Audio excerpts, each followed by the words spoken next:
Hey, salut tout le monde, c'est Truthster avec une vidéo de mise en place du jeu Last Will, qui est un excellent jeu style euro où encore une fois on doit marquer des points pour avoir la victoire. Alors sans plus tarder, je vous présente Last Will. Remarquez encore une fois, comme tout bon jeu de worker placement ou de placement de travailleurs, vous avez le plateau principal qui est ici. Chaque joueur va avoir son plateau de joueurs à sa couleur. Donc rouge aura le plateau rouge avec deux petits chapeaux qui représentent les valets et un marqueur ici qu'on va appeler le planificateur. Même chose pour le joueur bleu, donc deux valets et un planificateur. Il y a naturellement plusieurs types de cartes qui viennent dans le jeu, je vous les explique très bientôt. Vous avez des petits tokens en bois qui viennent représenter les différents compagnons que vous pouvez avoir avec vous dans la partie. Vous avez ici la monnaie du jeu qui est en pounds ou en livres sterling. Donc vous avez ici une livre sterling, gracieuseté du royaume d'Angleterre au début du 19e siècle ou dans le 19e siècle. Je ne me rappelle plus trop si c'est début ou fin 19e siècle, mais voilà. Last Will, en fait, qu'est-ce que c'est? C'est un jeu où on incarne, dans le fond, l'héritier d'un riche oncle qui souhaite se débarrasser dans ses dernières volontés de sa fortune et il ne la donnera pas à n'importe qui, il va la donner à la personne qui sera capable de la flamber le plus rapidement. Donc, comment on met le jeu en place? Ben, c'est pas très compliqué. Premièrement, comme je le disais tantôt, chaque joueur va prendre sa planche de jeu. Et sur la planche de jeu, vous remarquez deux zones distinctes. Ici, c'est la zone pour noter les actions qu'on a à faire pendant le tour. Donc, on peut avoir jusqu'à 10 actions. Et on va déplacer, dans le fond, notre petit jeton ici gris selon le nombre d'actions que nous avons. Donc, si j'ai 4 actions, je vais le mettre ici. Si j'ai 9 actions, je vais le mettre ici. Et ainsi de suite pour aller jusqu'à 0. Et juste à côté, vous avez les cases de toutes les dépenses que vous pourriez avoir durant la partie. Parce que je vous rappelle que, comme je le disais il y a 30 secondes, le but de la partie, c'est de dépenser ses sous. Contrairement à beaucoup de jeux où c'est d'accumuler de l'argent, ici, on va tenter de flamber tout l'argent qu'on a le plus rapidement possible. Donc, pour la mise en place, ensuite, ce qu'on va faire, on va aller brasser naturellement chacun des paquets de cartes. Je vous les explique vite, puis je vous les montre en même temps. Ça va vous permettre de savoir de quoi je parle quand je vais faire l'exemple de partie. Donc, vous avez des cartes où vous voyez un petit personnage comme ça, une ombre, un peu comme une ombre ici. Vous avez les cartes qu'on va appeler les cartes de dépenses. Donc, dans les cartes de dépenses, il y a plusieurs sortes de dépenses. Alors, vous avez ici du transport. Donc, vous pourriez avoir à votre compte une calèche. Et puis, cette calèche-là va vous faire dépenser de l'argent plus tard. Donc, dans ce cas-ci, si on regarde comme il faut, si vous avez une calèche, elle vous fait dépenser une livre sterling. Mais si vous avez une calèche et vous avez une invitée à déplacer en même temps, vous allez dépenser 3 livres sterling à la place. Donc, c'est avantageux d'avoir une calèche avec des invités. Autre type de carte qu'il peut y avoir, vous pourriez avoir un champ d'entraînement pour vos chevaux. Donc, ici, ce que ça veut dire, c'est que vous devez payer 2 livres sterling par cheval que vous avez sur un ranch. Vous avez aussi des gens qui viennent entretenir vos maisons. Donc, pour les maisons, les propriétés de type orange ou jaune, vous pouvez payer 3 livres sterling de plus pour l'entretien des jardins. Vous pourriez avoir des réservations au restaurant. Et là, vous remarquez que si vous avez une réservation simple, vous avez une réservation qui va coûter dans le fond une livre sterling. Mais si vous avez une réservation avec chef cuisinier, parce que, je sais pas moi, imaginons que vous avez votre propre restaurant, bon ben vous avez engagé un chef cuisinier, vous apportez votre propre chef cuisinier au restaurant pour qu'il fasse la nourriture pour vous. Donc ça coûte plus cher, plus vous avez de chef cuisinier. Vous pourriez aussi faire partie d'un ce qu'on appelle le Gentleman's Club, le club des gentilshommes. Auquel cas, juste faire partie du club, ça vous coûte de l'argent à chaque tour. Donc voilà, ça, ce sont les dépenses. Vous remarquez que la bordure est noire. Donc quand une carte a une bordure noire, ça va être une carte qu'on va qu'on va devoir plutôt. Ouais, je me trompe aujourd'hui. Donc qu'on va devoir venir jouer sur notre plateau. Donc tant que j'ai des espaces disponibles, je peux venir jouer une carte avec une bordure noire. Mais si je n'ai plus d'espace, alors là, il va falloir que je m'achète des extensions de plateau. Donc, il y a possibilité d'avoir des extensions de plateau qu'on vient ajouter à notre plateau de départ. Donc, ça, ce sont pour les dépenses. Autre type de carte, il y a les événements.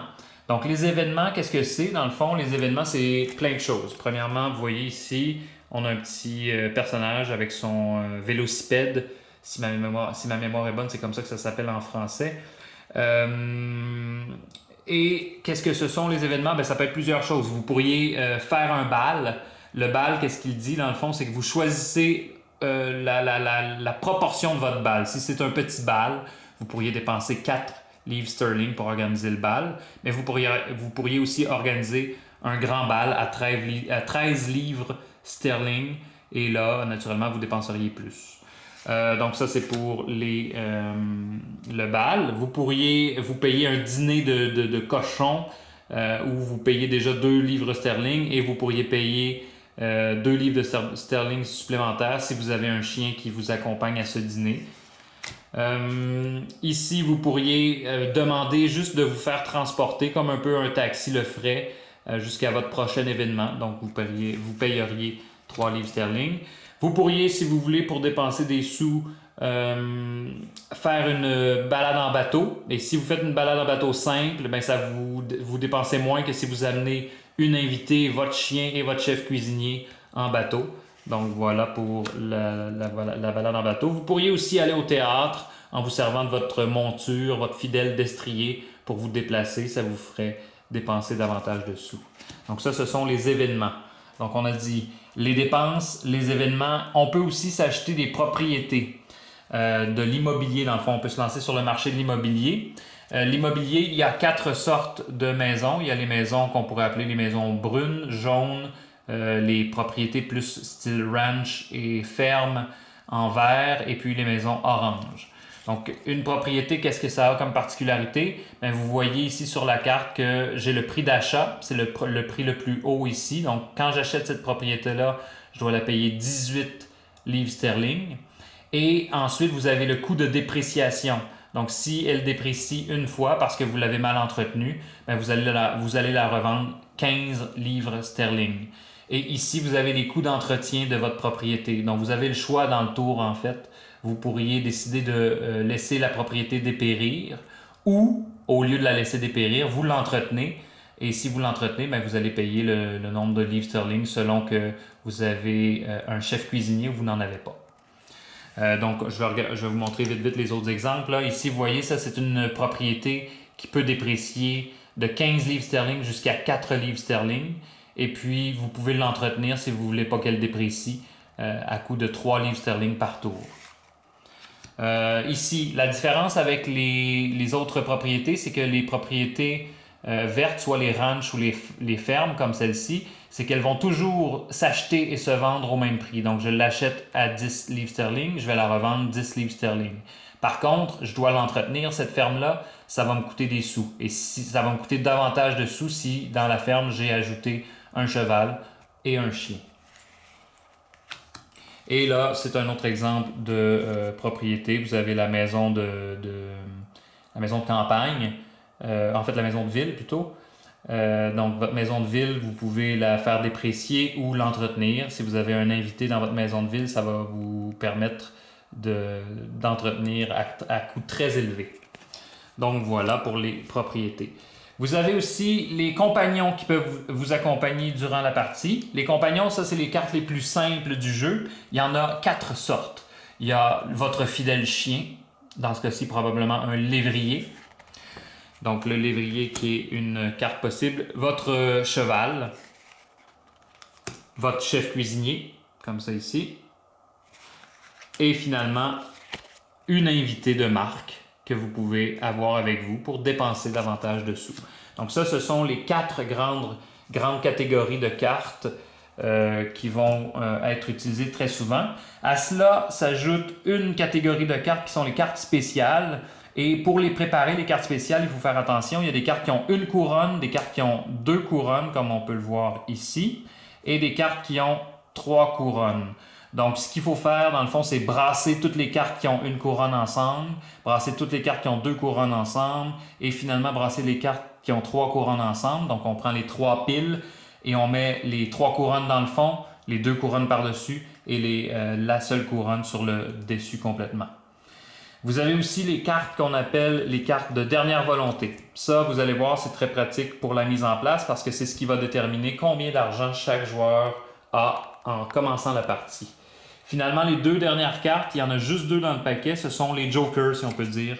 Vous voyez qu'elles ont le contour bleu, c'est pas pour rien, c'est parce que cette carte-là va être utilisée comme un compagnon et ça va être un compagnon de n'importe quelle des 4 sortes possibles. Donc voici pour les jokers. Donc on veut placer tout ça. Donc d'abord, il va falloir déterminer combien d'argent les joueurs ont. Et comme je le disais il y a quelques instants, c'est avec la pile qui est ici qu'on le détermine. Donc on va piger une seule carte pour tous les joueurs. Mettons, je pourrais prendre celle-là. Voilà. Donc j'ai pris la carte des dernières volontés de mon oncle et je la retourne. Ça nous dit que chaque joueur va commencer la partie avec 110 livres sterling. Et le but, c'est de brûler, de flamber les 110 livres sterling avant la fin du 7e tour. Donc, on vient dans la banque, on va donner 50 aux joueurs rouges. En fait, 2 fois 50% aux joueurs bleus, 2 fois 50% aux joueurs rouges. Et même chose, on rajoute un 10 livres sterling à chacun des joueurs. Ensuite, vous placez le petit marqueur gris que vous voyez là, vous le placez sur la ronde 1, comme ça. Et il faut placer aussi les fluctuations du marché immobilier. Les fluctuations, vous les voyez, ça peut être de moins 3 jusqu'à plus 3, pardon. Donc, il y a moins 3, plus 1, moins 2 et plus 3. On les place au hasard, donc il n'y a pas d'ordre prédéterminé ici pour placer les valeurs immobilières. Là, en fait, les fluctuations du marché. Vous voyez qu'il y a des cases ici qui vont accueillir des cartes durant la partie. Ça, on va les placer lors de la première phase du premier tour. Pour l'instant, il n'y a aucune carte disponible. Même chose ici, il n'y a pas ça, ce sont des actions qu'on peut prendre en tant que joueur plus tard dans la partie. Il n'y a rien à faire avec ça pour la mise en place. Même chose pour ça ici, même chose pour ça. Et ça, c'est déjà fait. Ça ici, c'est l'organigramme, l'organisation de notre journée. Donc, même chose, on ne place rien. Tout ce qu'on va faire, c'est disposer les différents tokens autour de la table. On va donner le jeton premier joueur. Donc ça, c'est le jeton premier joueur. On va le donner à la personne qui a le plus récemment dépensé de l'argent pour acheter quelque chose. Donc, dans ce cas-ci, on va dire que le premier joueur, ce sera le joueur rouge. Ensuite, maintenant qu'on a tout fait ça, c'est le temps de piger des cartes. Donc, chaque joueur, au début d'une partie, reçoit 3 cartes de dépenses et 3 cartes de propriété. Donc, on va donner 1, 2, 3 cartes au joueur rouge, comme ça. 3 cartes de dépenses au joueur rouge. Voilà. Ça constitue la main de départ. On fait la même chose avec le joueur bleu. Donc, 1, 2, 3. Comme ça. Je vais le mettre ici à côté. Et 1, 2, 3. Comme ça. Donc, les cartes de dernière volonté, on peut s'en débarrasser. Elles ne servent plus. Donc, on va les remettre tout simplement dans la boîte. Voilà. Là, je pense que je ne vais pas les mettre là, par contre, parce que je vais avoir besoin de me référer plus tard à cette charte-ci qui est sur le dos du livre de règles. Donc ça, on va s'en parler davantage quand on va être rendu dans la partie. Donc, les dernières volontés, on les a toutes écartées. Les joueurs ont reçu leur argent, ils ont reçu leur main de départ. On va maintenant, dans le fond, procéder à la première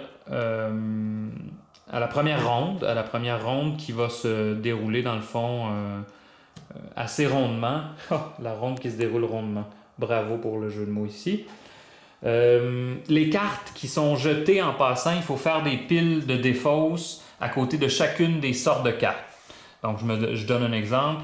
Si j'avais défaussé les cartes comme ça ici, bon, ben, les cartes qui ont été défaussées, les cartes de compagnon, on les mettrait comme ça juste à côté. Les cartes de dépenses, on pourrait les mettre à côté de la pile de dépenses et ainsi de suite pour constituer la défausse de toutes les différentes sortes de cartes. Donc voilà, comme ça. Vous aurez compris que quand c'est la première ronde, normalement, il n'y a pas de défausse. Mais comme je vous ai déjà montré les cartes et que j'ai une seule main pour tout faire le travail, je ne vais pas commencer à...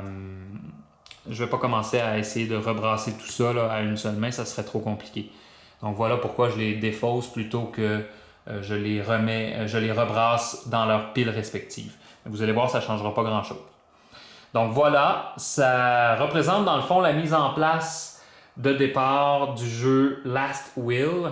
Dans quelques instants, je vous explique comment on joue à ce bijou de jeu qu'est Last Will. À tantôt. Bye bye.